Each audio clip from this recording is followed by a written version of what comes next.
Okay, we've talked about our material for the top of the quilt. The next thing we have to determine is what do we want on the back of the quilt. As big as the top is, we have to have a backing that's a little bit larger than that. I prefer a large one-piece backing.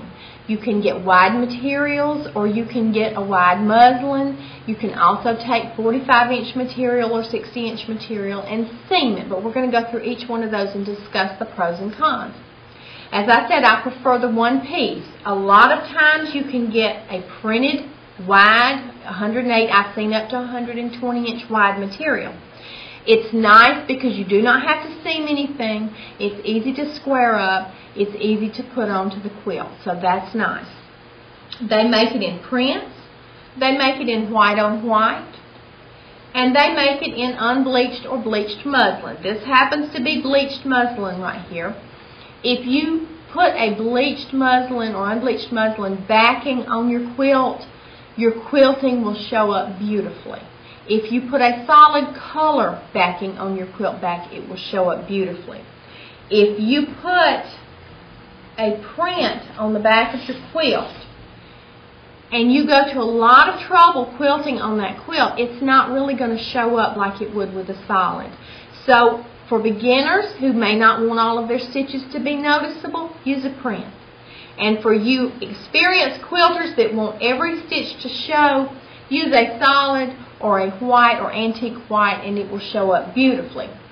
Another thing, when you piece a backing, if you want it to match the quilt top and you use one of those fabrics and you piece that backing, you've got to remember you're going to have the bulk from the seams in the backing and the top.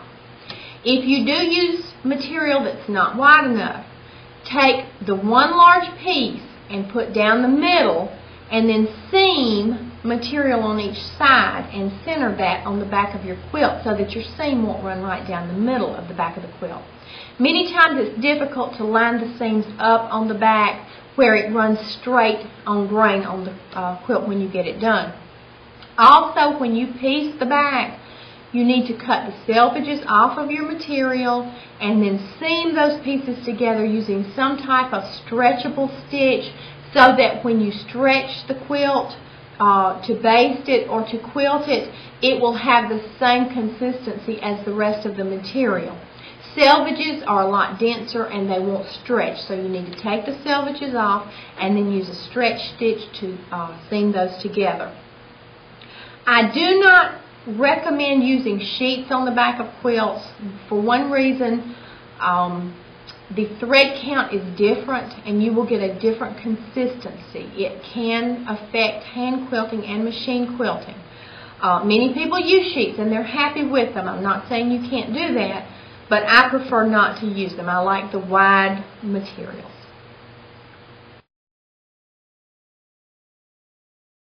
We've picked out the material for the back. Now we need to know what to sandwich in the middle of it. There are many types of batting and you need to see what you're going to use the quilt for to determine what type of batting you want. Some of the battings are thinner, some are fluffier. Do you want an antique quilt look as opposed to a comforter look? A lot of the battings need to be sewn, quilted closer together. The thicker they are and bonded can be quilted wider apart, so it has more the comforter look. There are many types of polyester batting out now. Bonded polyester is the best one to use because it will not shift, it will not come apart, and if you've ever seen a quilt where the batting is bunched up in hunks after it's been washed a few times, that's either cotton that's not a good quality or an older type of cotton or a polyester that's not bonded. So we have bonded polyester battings. I have two here. This one is light and fluffy. This one has a heavier consistency. It's rougher feeling. It will have more bulk to it. So you might want to use this more on a baby quilt or a lighter weight summer quilt, and this one on a heavier quilt, maybe a larger quilt. These are also easy to wash and dry. If you wash a quilt with this type of batting, it does not take near as long to dry as opposed to the cotton battings. So these are nice to wash and dry. This is an example of a cotton batting. It's not really heavy. It's easy to work with. You can get it pre-cut. You can get it on large rolls. It gives more of an antique look to your quilt. However, when you wash your quilt, it's heavy. It's going to be much more of an ordeal to wash this quilt and get it dried. When you do wash it, I recommend that you be very gentle with it, and when it's wet, do not lift it up. You have to scoop it up. You do not want to put any strain on the quilt from the weight. And please do not hang a wet quilt on a clothesline because it will damage the quilt.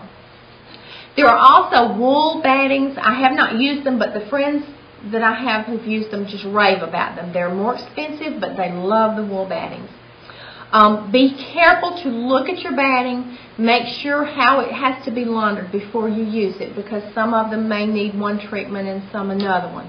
You need to know all of this before you put it together and then have a quilt that you wash and it comes out and you're disappointed with it. My suggestion is to try different battings on different quilts and see which one you like the best. Some people like the cotton feel. You have the ones from the old school that just think it has to be cotton. You have a lot of people who love the polyesters, or there are also polyester cotton blends, which are very nice. You get a little bit of both types in that one. So use the different ones and try them and just see which one you prefer. There's not a right or wrong. So it's up to you, but you pick out the batting that's going to suit your purpose and make you the happiest.